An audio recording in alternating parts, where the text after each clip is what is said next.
तो अगर आप लोग इसको प्रिपेयर कर लेते हैं ढंग से इस लॉकडाउन में, तो आने वाले जितने भी एग्जाम्स है वो आपके लिए कहीं ना कहीं 20 to 25% तक इजी हो जाएगा आपको एग्जाम क्रैक कर। HELLO हेलो फ्रेंड, स्वागत है आप सभी का आपके अपने YouTube channel government job notification में। और आज के इस वीडियो के माध्यम से हम लोग बात करेंगे, आज के बाद आप नहीं कहेंगे कि आपका जीएस वीक है।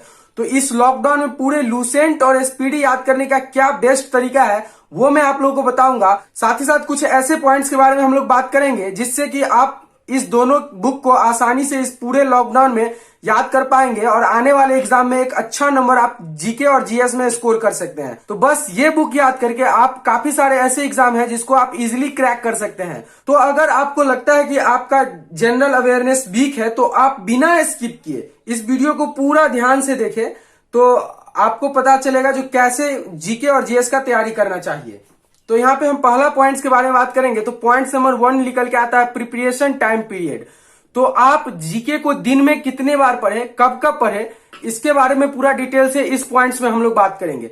तो सबसे पहला बात, जो अगर आप लोग जीके का तैयारी करना चाहते हैं तो सबसे पहले आप ये डिसाइड करें जो दिन में कितना देर जीके पढ़ना है। मान लीजिए आप दिन में पढ़ने के लिए बैठते हैं तो आपका कभी मन करता है मैथ्स पढ़ ले, कभी मन करता है जीके पढ़ ले, तो ये नहीं होना चाहिए। आपको डिसाइड करना पड़ेगा टाइम और शेड्यूल। तो यहाँ पे हम सिर्फ जीके और जीएस की बात करेंगे। तो अगर आपके पास कम समय है तो भी कम से कम आप 2 घंटा जीके और जीएस को दीजिए पर डे। तो आपको 2 घंटा पर डे जीके जीएस को देना है कंटिन्यू आने वाले 30 दिन तक। कम से कम आप 30 दिन तक 2 घंटा कंटिन्यू जीके और जीएस को देंगे। अभी भी आप में से बहुत सारे कैंडिडेट ऐसे होंगे जो ये सोचते होंगे जो ठीक है कल से पढ़ेंगे, अच्छा ठीक है आज तो रूटीन बना लिया, आज ये वीडियो देख लिए, कल से पक्का 2 घंटा पढ़ेंगे, कल से पढ़ते हैं। फिर कल जब आएगा तो ठीक है अभी थोड़ा देर खाना खा लेते उसके बाद पढ़ेंगे, ये काम कर लेते उसके बाद पढ़ेंगे। फिर ऐसे ही आप दिन पर दिन समय को टालते रहते हैं। तो ये नहीं करना है। अगर आप लोग एक बार निश्चय कर लिए तो दृढ़ निश्चय कर लीजिए 2 घंटा पर डे दिन में आप कभी भी समय निकाल के जीके और जीएस को देंगे। ये हो गया टाइम पीरियड के बारे में, आप लोग कितना देर पढ़ेंगे। अब पॉइंट्स नंबर 2 निकल के आता है हाउ टू स्टडी, मतलब कैसे पढ़े। जो भी स्टूडेंट जनरल कंपटीशन की तैयारी करते हैं उनके पास ये एक बुक स्पीडी का और ये एक लूसेंट का बुक आमतौर पे देखने को मिल ही जाता है। तो आपको कैसे प्रिपरेशन करना है, तो जैसे कि हमको प्राचीन भारत पढ़ना है तो प्राचीन भारत को टॉपिक वाइज पढ़ेंगे। जितने भी टॉपिक्स है, जैसे ये टॉपिक्स आज मैंने प्राचीन भारत कंप्लीट कर लिया, तो प्राचीन भारत में जितने सारे क्वेश्चंस आते हैं वो, और आपको जो लगता है जो ये इंपॉर्टेंट क्वेश्चंस है, जैसे ये इंपॉर्टेंट क्वेश्चन है तो आप इसको हाईलाइट भी कर सकते हैं। हाईलाइट कर लेंगे और जो आपको हमेशा याद नहीं रहे उसको आप हाईलाइट करके रख लीजिए। तो टॉपिक वाइज टॉपिक करके बढ़िए। अगर आपका ये टॉपिक आज कंप्लीट हो जाता है तो नेक्स्ट दिन नेक्स्ट टॉपिक, इसी तरह से आप ये टॉपिक वाइज पढ़े। और टॉपिक वाइज पढ़ने के साथ साथ अगले दिन जब आप नेक्स्ट टॉपिक पढ़ेंगे, जो भी आपका नेक्स्ट टॉपिक होगा पढ़ने का, तो वो नेक्स्ट टॉपिक पढ़ने से पहले आप जो पहले पिछले दिन जो टॉपिक पढ़े होंगे उसको एक बार रीड कर लेना है। उसको रीड करने के बाद ही हम लोग नेक्स्ट टॉपिक पढ़ेंगे। नेक्स्ट टॉपिक पढ़ने के बाद फिर अगले दिन जब हम पढ़ेंगे तो फिर पढ़ने से पहले जो पहला दिन टॉपिक पढ़े थे वो, दूसरा दिन टॉपिक पढ़े थे वो, और तीसरा दिन जो टॉपिक पढ़ेंगे वो तीनों टॉपिक पढ़ना है। मेरे कहने का मतलब, अगर आप लोग पढ़ने के लिए बैठते हैं तो जो पहले पढ़ चुके हैं उसको एक बार आपको पढ़ना है। तो 2-3 दिन में, ज्यादा दिन तक अगर आप तो रोज उसको पढ़ना है, रिपीट करना ही है, लेकिन 2-3 दिन में आपको ऐसा लगने लगेगा, जो अगर आप लोग जो पहला दिन जो टॉपिक पढ़े होंगे, जैसे ये टॉपिक भारत का इतिहास पहला दिन आप पढ़े होंगे, तो ये टॉपिक पढ़ने के दौरान अगर 2 दिन 3 दिन 4 दिन आप इसको रिवाइज कर लेते हैं तो 5वें दिन ऑटोमेटिक क्या होगा, जब आप ये टॉपिक देखिएगा तो आप जैसे यहां से पढ़ना चालू करते हैं तो आगे का जितना भी लाइन है वो ऑटोमेटिक आपको याद होते चलेगा। तो इसके लिए आप लोग को 2 तरह का बुक रखना है, 2 टाइप्स ऑफ बुक। एक बुक आपको रखना है सब्जेक्टिव और एक रखना है ऑब्जेक्टिव। तो सब्जेक्टिव बुक से आप जितने सारे क्वेश्चंस पढ़ लिए हैं वो उसी टॉपिक का ऑब्जेक्टिव बुक जो आता है उसमें उसी टॉपिक से क्वेश्चंस को आप देखिएगा और वहां आप क्वेश्चंस करने का कोशिश कीजिएगा। फर्स्ट डे क्या होगा, अगर आप इसमें से ये टॉपिक पढ़े तो वहां आप 50% क्वेश्चन सॉल्व कर पाइएगा उसी टॉपिक के ऑब्जेक्टिव क्वेश्चन से।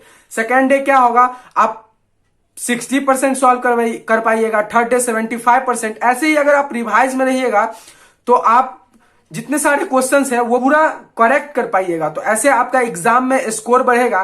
कहीं ना कहीं भी जितने सारे स्टूडेंट्स होते हैं उनको मैथ्स बनाने में ज्यादा मजा आता है, क्योंकि मैथ्स में क्वेश्चन सॉल्व करना, तरह तरह के फॉर्मूलाज, लेकिन ये रीडिंग करना एक बोरिंग सा लगता है। लेकिन मैं आप लोग को बता दूं, कहीं ना कहीं मैथ्स तो अपने जगह पे सही है, लेकिन स्कोरिंग पॉइंट्स के थ्रू अगर देखा जाए तो जीके जीएस का भी अहम रोल है। तो इसीलिए इसको नेग्लिजेट ना करें।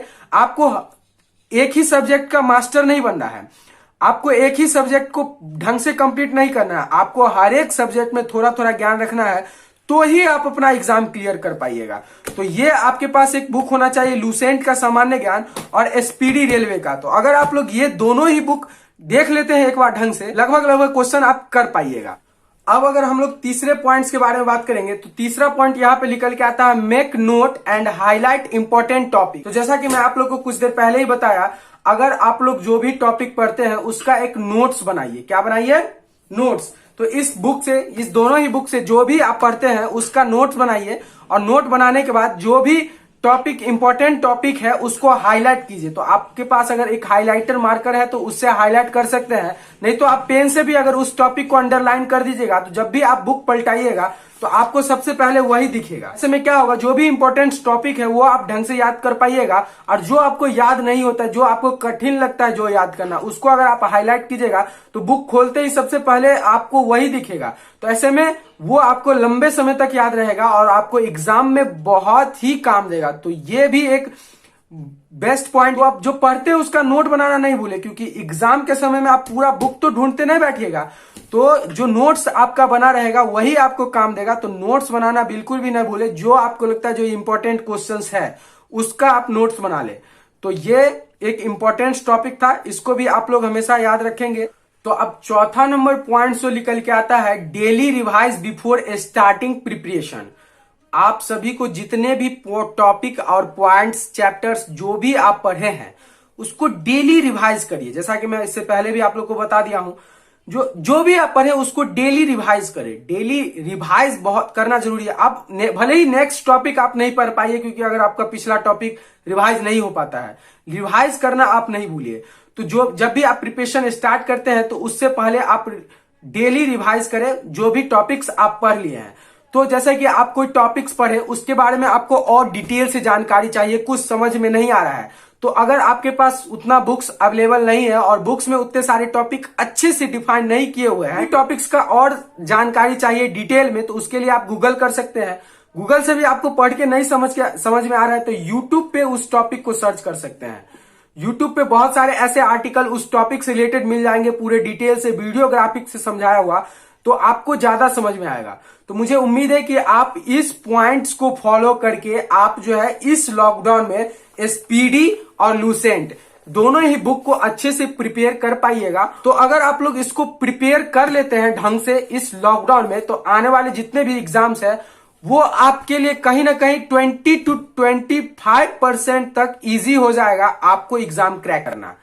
कहीं ना कहीं जीके और जीएस का अहम रोल होता है एग्जाम में। हम लोग नेग्लेक्ट करते हैं, मैथ्स को ज्यादा प्रेफर देते हैं, लेकिन कहीं ना कहीं जीके और जीएस के जितने भी प्रश्न हैं वो स्कोरिंग क्वेश्चंस होते हैं। तो मैथ्स में क्या है, आपको इतना सॉल्व किए नहीं मिला, फिर से सॉल्व करना। अगर जीके जीएस आपको याद है तो सीधा आप टिक आउट कर दीजिए, वहां पे सिलेक्ट कर दीजिए ऑप्शन, आपको 1 नंबर खट से आ जाएगा, मतलब नंबर उछल के आएगा। अगर आप एक क्वेश्चन सही करते हैं 1 नंबर आपको आ गया।